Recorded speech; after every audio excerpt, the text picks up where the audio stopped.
try to be objective with all of my sports coverage, and listen, Jacy Sheldon objectively should be suspended for this play. I just don't know in what world, in what universe you watch that play back and you go, that was a basketball play. She was trying to make a basketball move, especially with all the angles of The voices are getting louder. The frustration is reaching a boiling point. Across the basketball world, fans are demanding answers and accountability. The WNBA community erupted after Jacy Sheldon's hard foul on Caitlin Clark, a moment many believe crossed the line.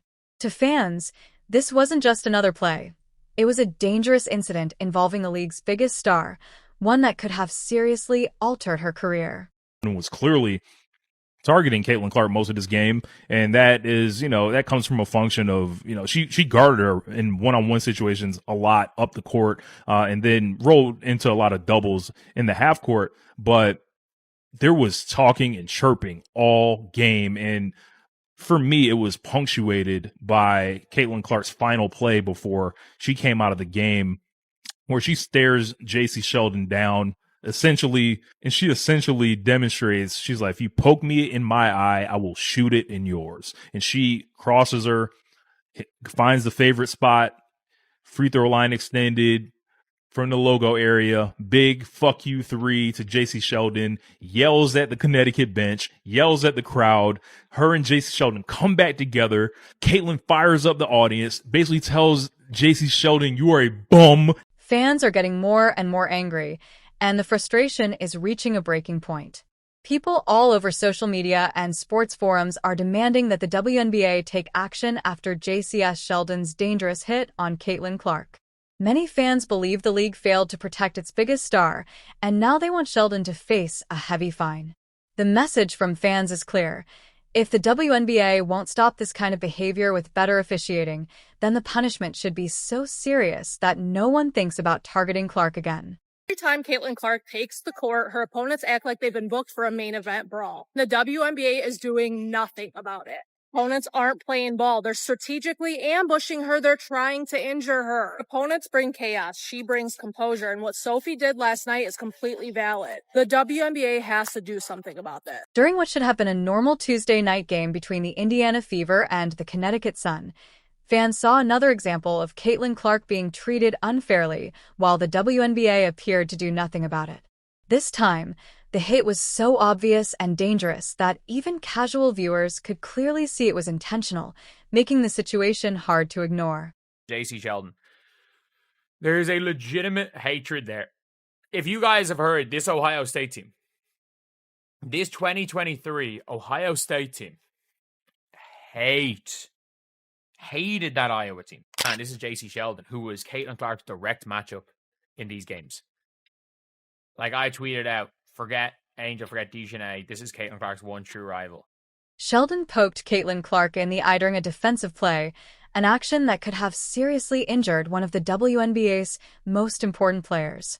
What made fans even more upset was Sheldon's reaction afterward, which many felt showed it was not an accident.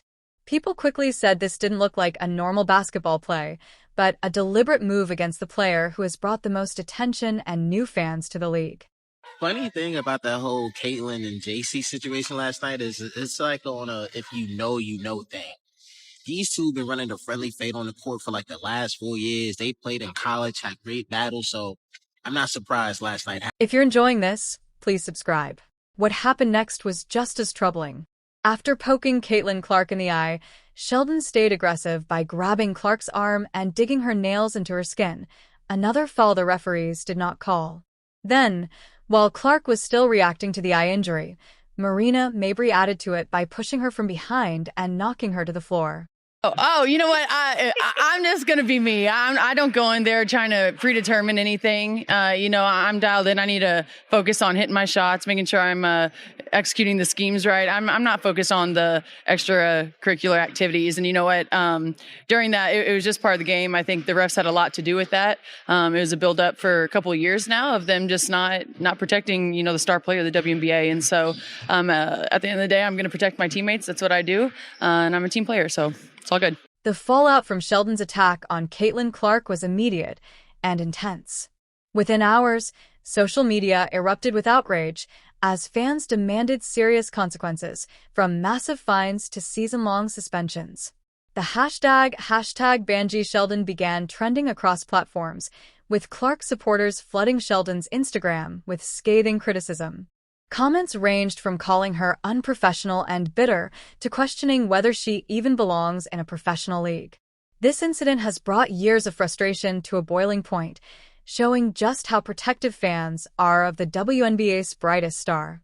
From behind or from the side, it's so obvious that she straight up leapt out towards Caitlyn and got her right in the eye. And the more I try and watch it back and you try to be objective, there is no world where this was a basketball play. And yes, she was playing tough defense on Caitlyn up until that point, but she leapt forward, and it's not like it's defensible where you can say she tried to get the ball, because her hand at that point was so far away from where the ball was. It's not like Caitlyn was dribbling the ball up near her face. How she was not ejected for this, I don't know. The broadcast was talking about it, and that's why Sophie Cunningham even had the opportunity to hard foul her at the end. I don't know what you do, but the league's got to do something. The outrage over Caitlyn Clark's attack reached mainstream media. Jimmy Fallon called out the WNBA on The Tonight Show. What is going on in the WNBA? Protect Caitlyn Clark at all costs. Please, enough of this. Please.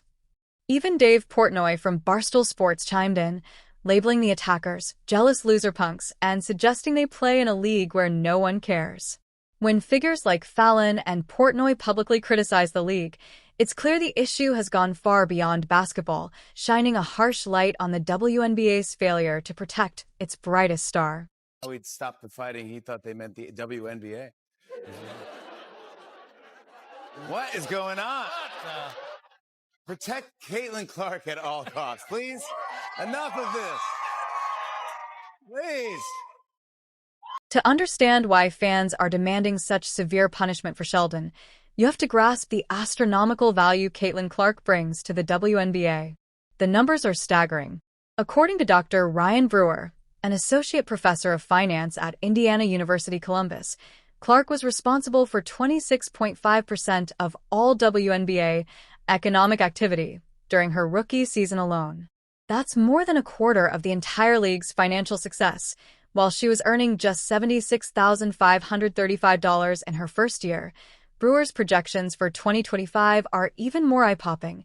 Clark could generate nearly $1 billion in total economic impact for the WNBA this season. That's billion with a B, far exceeding the entire previous history of women's professional basketball. When one player drives that much financial value, allowing her to be targeted and potentially injured isn't just morally wrong, it's economically catastrophic for the league. Bring Caitlyn Clark to the NBA right now, because the refs ain't gonna protect her. She only got one teammate, and that's her, who gonna do something about it. Like, yo, yesterday, that's malice in the palace activity. Call for it. That y'all should have been throwing hands all over the place. How do you get poked in the eye, then get thrown to the ground, and then you receive a technical foul? And don't none of your teammates want to step up, fight, squabble, none of that. They just looking like, yo, it's been, we know that y'all been targeting Caitlyn Clark now. Now I'm even watching. I'm like, hold on, what? Like, how are y'all letting this happen? How are y'all not protecting this girl? Now, she clearly is a superstar, right? But there's plenty superstars in the WNBA, and don't none of them get treated the way Caitlyn Clark get treated. Now, y'all gonna mess up and ruin the whole numbers, your ratings, your all that, if y'all don't have Caitlyn Clark in y'all's league. So y'all better start acting right. I'm telling you. The WNBA's response to Sheldon's attack on Caitlyn Clark has been nothing short of pathetic. Sheldon received a flagrant 1 foul, carrying a laughable $2,000 fine. Marina Maber's technical foul was upgraded to a flagrant 2, resulting in a $400 fine. To put that in perspective, that's less than what most people spend on a nice dinner. Meanwhile, Sophie Cunningham, who stood up to defend Clark, was hit with a flagrant 2 foul and an additional undisclosed fine. The message is clear. Attack Caitlyn Clark and pay $2,000, but defend her and get punished. The system is completely backwards. Fans aren't just upset, they're mobilizing. Petitions demanding harsher discipline have already gathered hundreds of signatures in just days. Social media campaigns are calling for fines in the tens of thousands of dollars, with some demanding that a portion go directly to Clark as compensation for being targeted. The sentiment is unanimous. The current penalties are completely inadequate for the severity of the offense, and the league is facing mounting pressure to act. This has been a very contentious 12 hours since the game. A lot of people on ESPN saying ridiculous things, like Monica McNutt saying she had no problem with Marina Mabrey's foul. And I look at that in comparison to the Sophie Cunningham foul, which I have seen people say has no place in the league, unsportsmanlike, when that actually is a lot more sportsmanlike than the Marina Mabrey one. Marina Mabrey was completely disconnected from the play, had nothing to do with it. There was no play even going on when Marina Mabrey did that. The logic is simple, both from a financial and safety perspective. If Jacy Sheldon's eye poke had caused serious damage to Clark's vision, the WNBA could have lost hundreds of millions in revenue. From a pure business standpoint, the league's approach to protecting Caitlin Clark makes no sense whatsoever. They are sitting on the biggest phenomenon in women's sports history, a player who has transformed attendance figures, TV ratings, and merchandise sales. Yet they're allowing her to be systematically targeted by players with grudges.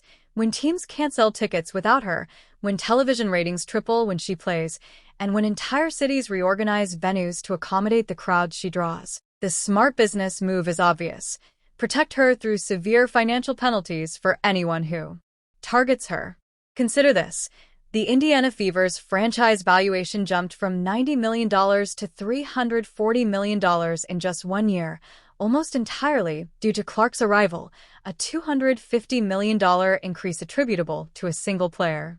When that level of economic impact is on the line, a $2,000 fine for attacking her isn't just inadequate, it's financially irresponsible. Caitlin Clark is a once-in-a-generation talent. She was massively successful in college, and that's transcended into the WNBA, where she's leaps and bounds above pretty much most every player there. You're allowing her to get beaten up on the regular during games, flagrant fouls, people trying to take her eye out. That's happened a couple different times last year and this year. And you're not protecting. Caitlin Clark is a once-in-a-generation talent. She dominated in college and has carried that dominance into the WNBA, standing leaps and bounds above nearly every player in the league. And yet, the league allows her to get beaten up on the regular during games, flagrant fouls, attempts to poke out her eye, repeated physical targeting over the last 2 seasons, and fails to protect her. Fans are increasingly arguing that Clark deserves direct compensation for the abuse she's endured. The logic is simple. If a player is being systematically targeted in ways no other player in league history has experienced, and if that targeting is tied directly to her massive value to the league, then she deserves financial protection beyond her standard salary. Clark's current salary is a joke compared to her economic impact. She's earning just $78,000 this season, while generating nearly $1 billion in economic activity for the WNBA, a return on investment that would make any business executive swoon. Yet the league allows their golden goose to be attacked with impunity. Fans and analysts have proposed solutions, including a protection bonus system where players who commit flagrant fouls against Clark must pay a percentage of their salary directly to her, or alternatively, the league could provide additional compensation for enduring treatment that goes far beyond normal competition.